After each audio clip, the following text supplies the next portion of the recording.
한동훈 장관에게 맞설 수 있습니까? 공정성의 이름으로? 맞선다는 표현은 그럼 다르게 좀 표현하죠. 부적절한 것 아무튼 같고요. 당당하게 검찰의 정치적 중립과 공정성을 지키려는 각오가 있습니까? 법무부와 대검은 서 있는 자리가 다릅니다. 서 있는 자리가 다르면 시선이 다릅니다. 시선이 다르면 보는 것이 다릅니다. 보는 것이 다르면 생각과 판단이 다를 수밖에 없습니다. 생각과 판단이 다르다. 네, 대전 서구의 박범계 의원입니다. 과 관련해서 후보자께서는 목적과 수단이 나눠질 수 없다 이런 말씀을 하시는데 과거의 얘기고 아무리 목적이 정당해도 수단과 절차가 정당하지 않으면 정당할 수 없다라는 것이 현대 법학의 흐름이고 그 수단과 절차의 적정성이라는 것은 대단히 중요하게 취급이 되는데요. 조금 너무 과거적인 그러한 법리에 집착하는 거 아닌지 어떻게 생각하세요? 수사 절차가 중요하다는 말씀이시기 때문에 그 목적과 역시 조화를 이루어서 나누기는 좀 어렵지 않은가, 실무상으로 좀 어려운 점이 있는 건 사실입니다. 의원님. 경찰의 수사를 검찰이 목적지향적으로 같이 가는 것이 아니라 거기에 대한 사법통제적 관점이 좀 더 비중 있게 다뤄졌으면 좋겠다는 그런 바람이 있습니다. 네, 유념하겠습니다.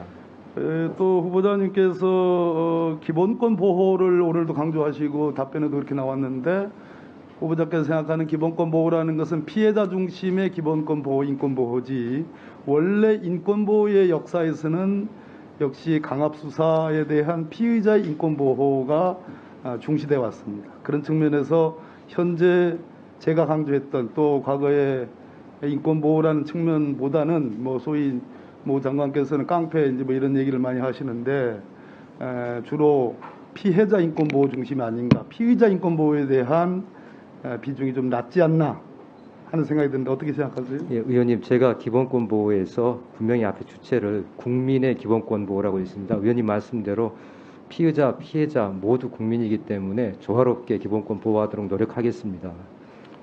오로지 법과 원칙을 강조하셨는데 제가 보기에는 강한 세력에 대해서는 약하고 약한 사람에 대해서는 강한, 전 정권에는 강하고 현 정치 권력에 대해서는 약한 그런 느낌. 보도의 비중을 봐더라도 전 정부 인사들에 대한 지독한 먼지털이식 수사에 관한 기사는 잔뜩 나오지만 현 정부에 대한 것들은 없다라는 제 판단인데 그 점은 어떻게 생각하세요? 의원님, 제가 검사 25년 생활 동안 정치 권력, 경제 권력, 사회 권력에 무릎을 꿇고 거기에 약하게 해본 적 없습니다. 오로지 증거와 법리에 따라서만 수사를 하기로 수사하고 살아있는 권력에 겁니다. 대해서도 그렇게 당당하게 공정하게 수사를 가고 계십니까? 국정농단 사건 수사 당시에 현직 대통령에 대한 수사 그런 생각이 계세요? 그렇습니다. 국정농단 사건 수사 때도 한동훈 장관에게 맞설 수 마찬가지입니다. 있습니까? 공정성의 이름으로? 맞선다는 표현은 그럼 다르게 좀 표현하죠. 부적절한 것 아무튼 같고요. 당당하게 검찰의 정치적 중립과 공정성을 지키려는 각오가 있습니까? 법무부와 대검은 서 있는 자리가 다릅니다. 서 있는 자리가 다르면 시선이 다릅니다. 시선이 다르면 보는 것이 다릅니다. 보는 것이 다르면 생각과 판단이 다를 수밖에 없습니다. 생각과 판단이 다르다. 자, 이거 한번 보세요. 현안이지만요. 아까 제가 후보자로서의 인식과 의견을 묻는 겁니다. 김건희 여사와 관련된 도이치모터스 의혹을 일반적인 수준으로 알고 계시죠? 펼쳐봐주세요. PPT. 윤석열 캠프는 1월 14일, 또 주가적 선수 이종필 씨는 1월 13일부터 2010년 1월 13일부터 자기가 1인 매매를 받아서 관여했다라고 합니다. 13일 아니면 14일입니다. 다음 보시죠. 그런데 이번에 뉴스타파 기사 중에는 1월 12일자 김건희 여사와 증권사 직원 간의 대화가 나옵니다. 조금씩 사볼까요? 네, 그러시죠. 나왔습니다. 이때는 이종필에게 위임하기 전입니다. 다음입니다. 이것에 대해서 대통령실은 말도 안 되는 얘기를 했습니다. 즉 증권사 직원이 계좌주에게 확인한 것에 불과하다. 확인했다. 그건 당연한 것이다. 이렇게 얘기했습니다. 1월 12일 거래는 지금 이종필이라는 선수가 지금 관여할 여지가 없습니다. 대통령실 해명이 잘못된 겁니다. 다음. 자, 그 1월 12일, 즉 이종필에게 위임하기 전날 도땡땡이라는 분이 그 신한금융투자 계좌와 관련해서 이렇게 거래를 시작합니다. 신한금융투자 계좌와 도땡땡이라고 표현되는 이 거래 내역을 비교해 보면 그거는 김건희 여사로 추정이 됩니다. 가땡땡은 공소장상의 권오수 피고인입니다. 다음. 그 거래가 무려 도땡땡으로 나오는 것이 1월 12일자, 즉 1인 매매 전에 약 50여 건에 이릅니다. 범죄일람표와 공소장을 분석한 결과입니다. 다음. 뿐만 아니라 1인 매매 기간 중에도, 즉 선수에게 맡긴 기간 중에도 직접 도땡땡이 직접 거래를 했다라는 흔적이 나옵니다. 공소장 내용에 실제로 증권사 고객 지인 등으로 하여금 주식을 대량 매집하게 하였다. 즉 직접 매집했다는 표현이 공소하실 내용입니다. 다음. 그것을 전부 다 합쳐놓고 보니까 도땡땡은 무려 50여 건의 직접 매매를 합니다. 이것이 공소장과 거기에 딸린 범죄일람표의 내용입니다. 본 의원이 직접 분석한 내용입니다.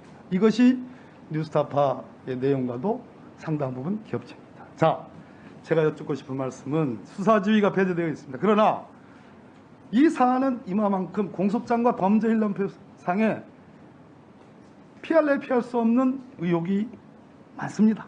국민적 의혹이 큽니다. 그러나 검찰은 제가 느끼기로는 무혐의를 예비해 놓은 것 같습니다.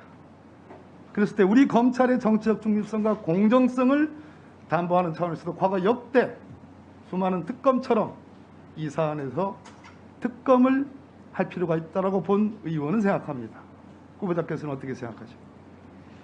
특별검사법은 국회에서 의결해서 하실 입법 영역이기 때문에 제가 말씀드리긴 적절치 않습니다. 저도 제가 직무대리로 오기 전에 지난 정부 검찰 지휘부에 왜 이 사건과 관련해서 수사지휘권이 다시 돌아오지 않았는지, 또 뿐만 아니라 지난 정부 검찰 지휘부에서 왜 이 사건을 종결을 안 했는지 저로서도 새롭게 시작을 합니다만, 그렇다고 하면은 지난 정부 검찰 지휘부 또 지난 정부에서 법무부에서 수사지휘권을 다시 되살려서 책임 있게 처리했어야 되는 거 아닌가, 저는 그런 생각이 좀 사실은 듭니다.